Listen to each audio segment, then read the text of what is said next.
Dicen que los negocios no mueren por falta de ventas, mueren por exceso de dueño. Oíste bien, por exceso de dueño. Carlos abrió una tienda pequeña de jugos naturales en Phoenix, Arizona. Empezó con un local de 60 metros cuadrados, unos 650 pies cuadrados. Él compraba la fruta a las 5 a.m., supervisaba la producción, atendía a los clientes, hacía depósitos, contrataba al personal, explicaba, si le quedaba tiempo, las reglas del negocio y los procedimientos. Supervisaba los estándares y normalmente era el primero que se daba cuenta cuando algo no estaba como debía, como debería de ser. Con decirte que hasta contestaba los mensajes de redes sociales. Facturaba más o menos unos $80,000 mensuales y durante 3 años nunca pasó de ahí. Estamos estables, decía. Pero estable muchas veces es una palabra elegante para decir estancado. Un día su contador le hizo una pregunta incómoda. Carlos, ¿tienes indicadores claros del margen de tu producto? Carlos se quedó callado apretando sus labios. ¿Tienes manuales de operación? Silencio. ¿Cuánto te cuesta exactamente, Carlos, hacer un smoothie? Por fin, Carlos respondió lo que muchos empresarios responden. Más o menos sé. El problema no era el mercado. El problema no era la competencia. El problema no era su equipo de trabajo. Era que Carlos seguía actuando como un operador, cuando el negocio ya necesitaba a un estratega. Muchos empresarios no quieren ser estrategas, quieren sentirse indispensables. Estar ocupados todo el día es una forma socialmente aceptada de evitar pensar. Carlos decía que no tenía tiempo para planear. La verdad es que no quería soltar el control, no quería meterse a esa zona incómoda. No quería confirmar las verdades incómodas. Hasta que pasó algo. Se enfermó y estuvo fuera 3 semanas. Las ventas bajaron un 18%. Nadie sabía negociar con proveedores, no había indicadores, no había una estructura. Todo era caos. Había mucha dependencia hacia él. Pero ese golpe fue su punto de inflexión, porque después contrató un gerente operativo que lo ayudó a documentar procesos. Instaló indicadores como el margen de ganancia, el labor cost o nómina y el ticket promedio. Bloqueó 6 horas semanales solo para la estrategia. En ese momento dejó de apagar fuegos y empezó a diseñar el futuro. En 18 meses pasó de un local a 4, no porque trabajara más, sino porque dejó de ser él el cuello de botella. Empezó a trabajar más estratégicamente. Pero aquí está un giro interesante en la historia. Cuando se desconectó por completo y dejó todo en manos del gerente, sin visitar tiendas ni escuchar clientes, empezó a perder cultura y calidad. Aprendió que ser estratega no significa desconectarse, significa solamente cambiar de rol, cambiar de una gorra. La estrategia sin contacto con el terreno se vuelve arrogancia y la operación sin estrategia se vuelve esclavitud. El verdadero salto para un empresario como Carlos no es financiero, es de identidad. Pasar de yo hago que las cosas pasen a yo diseño el sistema para que las cosas pasen sin mí. Y ese, mis estimados héroes, es el salto más difícil del empresario. Bienvenidos a un episodio más de Heroes Podcast, en donde además de relatarles historias reales sobre empresarios, sobre héroes como tú, que están luchando por cada vez más profesionalizar y crecer su empresa y revolucionarla, también hacemos una entrevista por medio de una inteligencia artificial y damos en base a nuestra experiencia y a nuestros conocimientos y a todo lo que aprendemos también de héroes como tú, para que tú puedas poner en práctica en tu negocio, en tu empresa, y con eso mismo puedas revolucionarte como líder, como empresario, como director o gerente de cualquiera de las empresas en las que participes también. Así es que bienvenidos, héroes. Estamos aquí con David AI y será quien también me haga las preguntas como en cualquier episodio. David, ya di la historia de Carlos, así es que los que nos escucharon ya supieron quién es Carlos, ya saben sobre esta historia de cómo abrió, cómo pasó a también ser una estratega y después los cambios que tuvo que hacer al contratar gente, pero también desprenderse de la operación y el costo que eso también tuvo. Así es que adelante, David, vamos a continuar con las preguntas. Listo, Hugo. Vamos con la primera. ¿En qué momento un empresario debe aceptar que ya no es el mejor operador para su propio negocio? Vámonos al punto de inflexión. Yo creo que ese momento llega cuando hay un estancamiento como en la historia, ya algo no está avanzando, llámese ventas, llámese procesos o calidad dentro de la entrega de tu producto o de tu servicio. Y también cuando alguna área en la que tu empresa necesita, te das cuenta que no la tienes bien cubierta. Llámese la entrega y producto o la entrega del producto o servicio que hagas como negocio, o llámese quién está generando las ventas, el marketing y ese tipo de cosas. Básicamente, cuando algo no avanza dentro de tu organización, pregúntate, ¿seré yo quien lo está deteniendo? Que yo creo ser el mejor para eso, sin embargo, hay alguien definitivamente que lo puede hacer mejor y que va a tener además más tiempo para lograrlo. Buen punto, Hugo. Y ahí es donde duele, ¿no?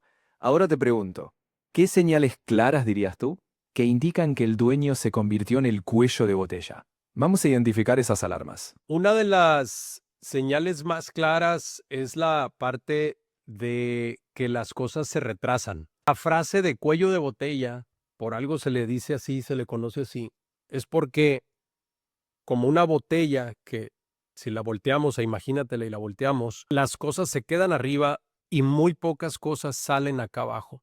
Cuando tú te das cuenta que en tu empresa las decisiones, las tareas, los proyectos, el esperarte a ti, por ejemplo, para que algo suceda en cualquier área de tu empresa, cuando te das cuenta que eso está cada vez más acumulándose, ahí hay un cuello de botella, ahí hay un... Y básicamente una restricción se define por un acumulamiento que hay de lo que quieras, de tareas, de decisiones, de pendientes que no se han concluido, de iniciativas que parecen ser muy buenas, se acuerda y se dice adelante y sin embargo no suceden, no ocurre nada. Entonces, esa persona, que puede ser tú como empresario, se está convirtiendo en una restricción ahí en el momento dentro del todo el sistema. Ese es un buen momento para que empieces a delegar, a cambiar, a sistematizar definitivamente esa área dentro de tu empresa. Ahora que lo mencionas, Hugo, vamos a entrar a esa experiencia. En tu trayectoria en restaurantes y retail, ¿qué área dirías que es la más difícil de delegar? ¿Operaciones, administración y finanzas o marketing y ventas? Bueno, mucho depende de la naturaleza de cada negocio, pero de lo que me ha tocado participar y ver, hablando de desde retail, restaurantes, construcción, por mencionar algunas de las industrias, la operación es la parte más complicada muchas veces de poder delegar y de también poder ponerle un sistema. Y esto es por la variabilidad que tiene la operación. Porque si hablamos de un restaurante, hay cocina, hay servicio al frente, personas van, personas vienen, algunos llegan con buenas prácticas, otros no tanto, y por lo mismo hay que hacerlo sistemático, establecer los procedimientos, por ejemplo, para hacerlo de una forma sistemática. Pero también creo que es una de las áreas que cuando la logras delegar en alguien fuerte y con gran liderazgo, es de las que también te pueden otorgar a ti como empresario, héroe, más tiempo para que te vuelvas ese estratega, ¿verdad? Por otro lado, también hay quienes empiezan delegando las áreas para las que definitivamente no son buenos o no les gustan. Por ejemplo, no sé, la administración, los números, estar viendo que si facturas, cuentas por cobrar, cuentas por pagar, usar la computadora para pagos, todo ese tipo de cosas, no a todos les puede gustar. Además que es una tarea como más de escritorio, ¿verdad? Y a lo mejor hasta incluso más solitaria, si así lo queremos ver, dependiendo del tamaño de la empresa. Y no a todos les gustan ese tipo de trabajo. Eso también es algo bastante delegable. Pero por decirte algo, la operación es algo que si lo logras delegar, te otorga bastante tiempo y además puedes dedicarle tiempo a la parte estratégica del negocio. Muy interesante, Hugo. Justo esa variabilidad es lo que lo hace tan complejo. Y ahora hablemos del equilibrio. ¿Cómo evitar que el empresario se desconecte demasiado cuando decide enfocarse en estrategia? Lo evitas al establecerte prioridades en tu agenda y también tener en tu agenda un tiempo dedicado para la operación, para que vayas a supervisar o estés en contacto con tus clientes. Básicamente bloquear tu agenda para este contacto con los clientes, el contacto con las personas que están allá enfrente, llámese restaurante, llámese un supermercado, recorrer, escuchar a tus colaboradores, también observar a tus clientes. Eso es lo que te hará tener un gran contacto con la operación.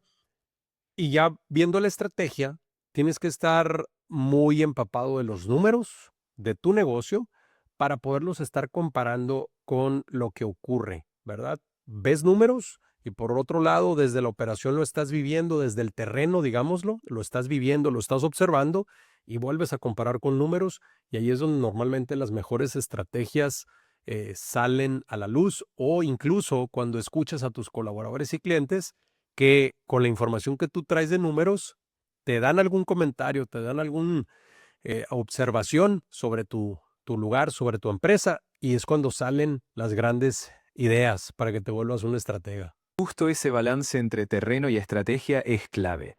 Ahora, bajándolo a lo práctico, ¿qué indicadores mínimos crees que un dueño debe revisar semanalmente para volverse estratega sin perder el pulso del negocio? Bueno, esta respuesta también depende mucho de la industria, pero yo creo que todos los empresarios estamos siempre buscando incrementar las ventas. Ese sería un indicador crucial, estratégico. Establecerte una meta de ventas, que por cierto es un error muy común que vemos. Están queriendo vender y les preguntas, ¿cuánto quieres vender? Mucho, es mucho, pues mucho, más que el año pasado, incluso más que el mes pasado, pero no hay una meta, no hay un objetivo realmente a lograr. Y pues la clave es que te pongas una meta porque eso hará que realmente tus acciones y tus proyectos, así como tus ideas, generen en ti y en tu equipo que se quieran estirar a alcanzar esa meta y no al revés. ¿Ok? Entonces, ese es un indicador. Y otro, también independientemente de cualquier industria o negocio, que es clave, es tu margen de ganancia, tu margen bruto de ganancia, el cual lo obtienes al descontar tus costos de venta o en los restaurantes se les conoce como el food cost, ¿ok?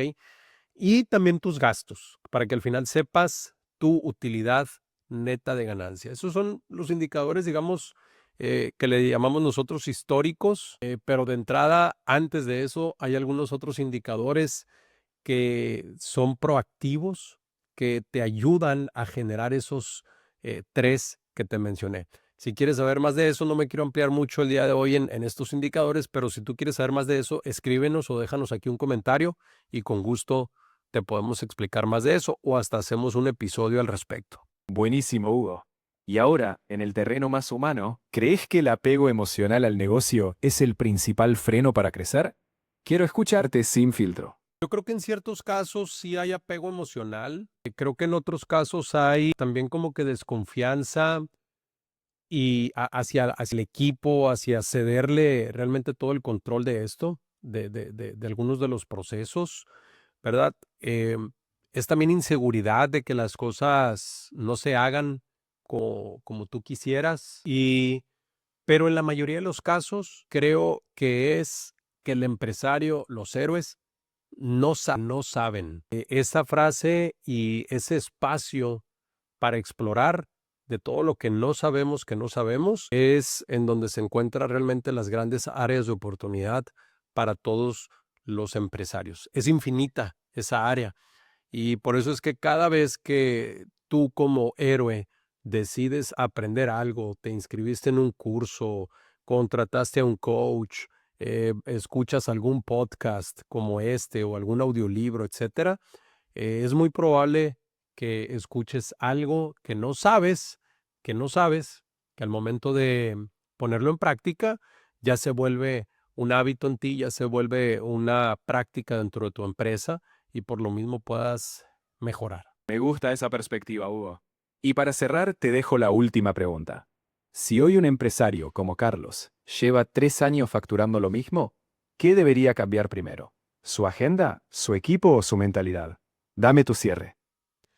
Uy, bueno, buenísima pregunta. Yo creo que si alguien sigue estancado durante 3 años, facturando lo mismo, con las mismas ventas, los mismos resultados, yo en lo personal empezaría por la mentalidad.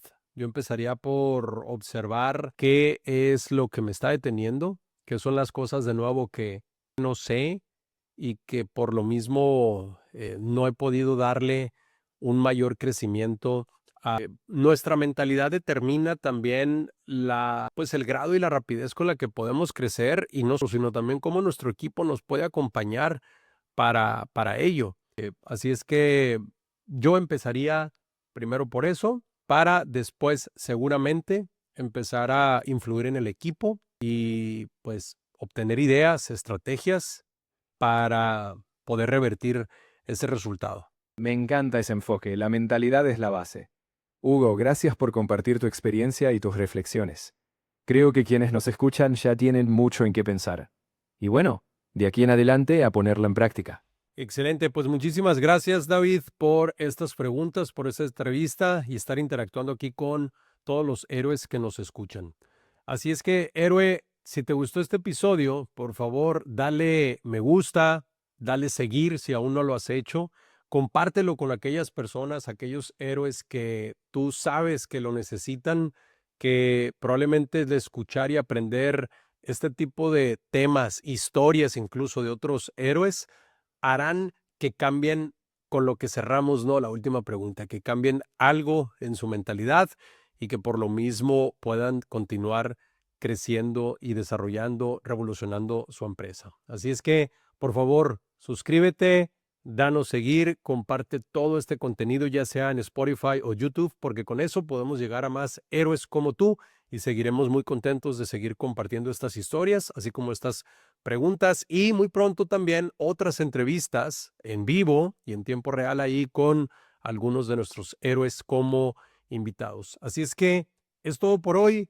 Nos vemos muy pronto, héroe.